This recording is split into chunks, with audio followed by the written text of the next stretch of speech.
E sobre o impacto da crise hídrica no aspecto econômico, quem nos atende agora é o economista-chefe da Infinity Asset, Jason Vieira. Boa tarde, Jason. Obrigado por comparecer aqui no Jovem Pan agora. Tudo bem? Tudo. Ô, Jason, me diga o seguinte, como é que o mercado financeiro está avaliando potenciais danos, ainda maiores do que já estão acontecendo com a crise hídrica se estendendo final do ano, começo de 2022? Nós estamos contando, na verdade, com algumas programações importantes em relação a essa questão da chuva. Ou seja, as agências já estão começando a indicar que o último trimestre do ano ele pode ser níveis pluviométricos melhores do que foram até agora. O problema é esse. O que está acontecendo agora, uma parcela significativa da inflação que nós estamos passando, ela tem o peso da crise hídrica porque ela atinge a habitação, ela tem o peso da crise hídrica porque ela atinge a alimentação, mas é um problema também que, se nós formos observar, ele não tem um caráter só local. Ele tem atingido a América Latina, ou seja, nós estamos vendo esse movimento global de preços atingindo o Brasil, mas também é um problema no cone sul do planeta. Nós estamos passando por um período bastante seco, que acabou de terminar agora, entramos na primavera. Foi um período bastante seco e o contexto agora fica nessa expectativa do retorno das chuvas. Fica nessa grande expectativa, porque sem o retorno dessas chuvas vão se manter, as bandeiras devem se manter, inclusive com o retorno das chuvas, isso é importante se denotar, porque os reservatórios estão muito baixos, estão muito abaixo dos seus níveis históricos, estão muito abaixo das médias de 5 e 10 anos, ou seja, o contexto ele é desafiador e, obviamente, o retorno das chuvas vai aliviar, por exemplo, a inflação do lado dos alimentos, mas ainda assim do lado da energia vai levar um tempo. Ou seja, o custo vai permanecer elevado. Jason, o que eu não consigo entender é como que, sendo que períodos acontecem sempre de falta de energia por causa de uma crise hídrica, depender da chuva, depender de hidrelétrica, por que o Brasil não investe de fato em outros tipos de energia e como uma energia alternativa poderia mudar a economia? É possível? Bom, acho que aí é um ponto importante a se colocar.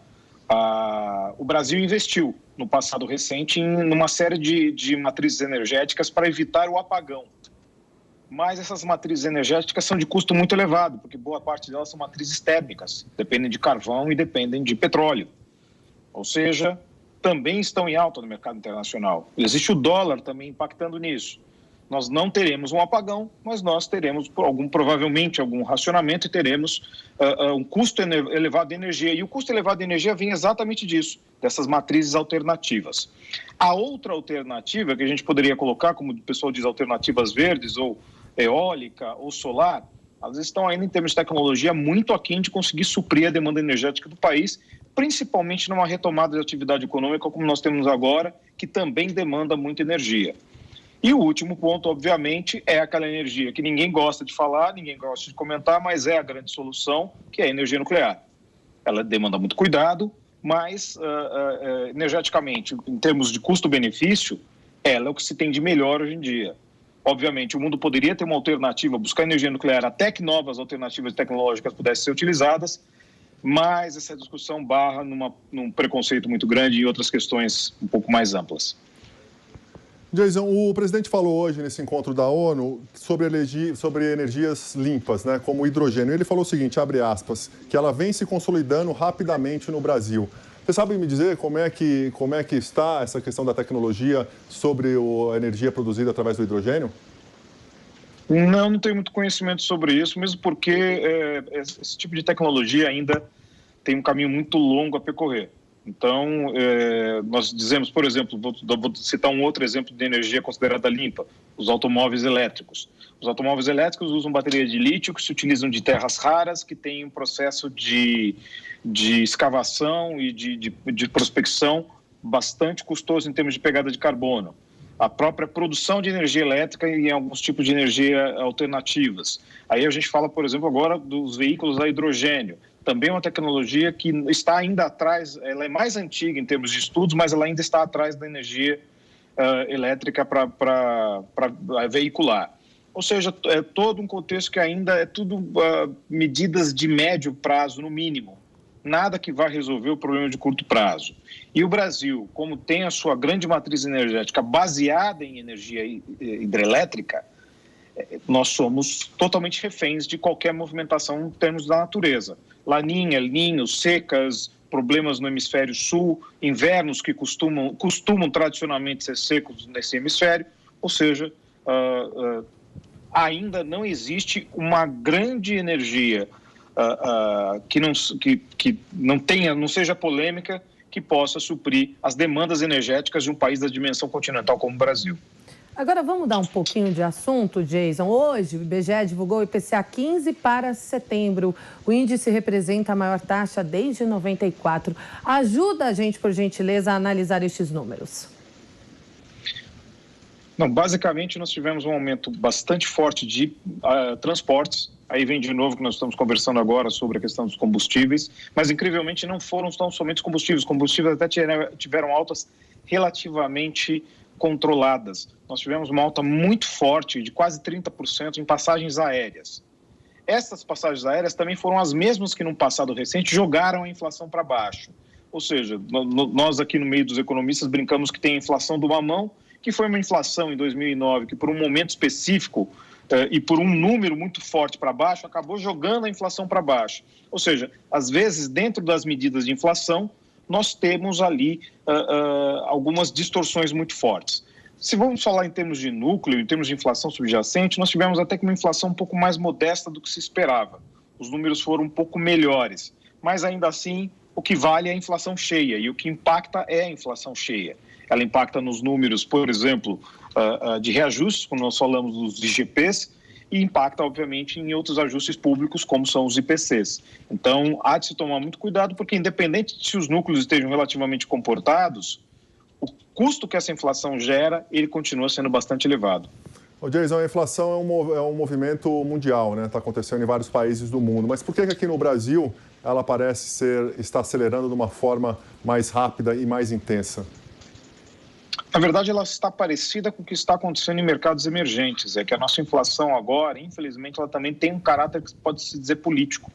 Que uma parte da inflação brasileira, além de, obviamente, da questão global, commodities, de todos os movimentos em relação à questão climática, nós temos o problema do câmbio. Nós somos uma economia fechada, de intervenção estatal, mas, ao mesmo tempo, somos super dependentes de produtos em dólar. E aí, obviamente, com a volatilidade cambial que a gente observou nos últimos meses, isso acaba embutindo uma inflação alta também.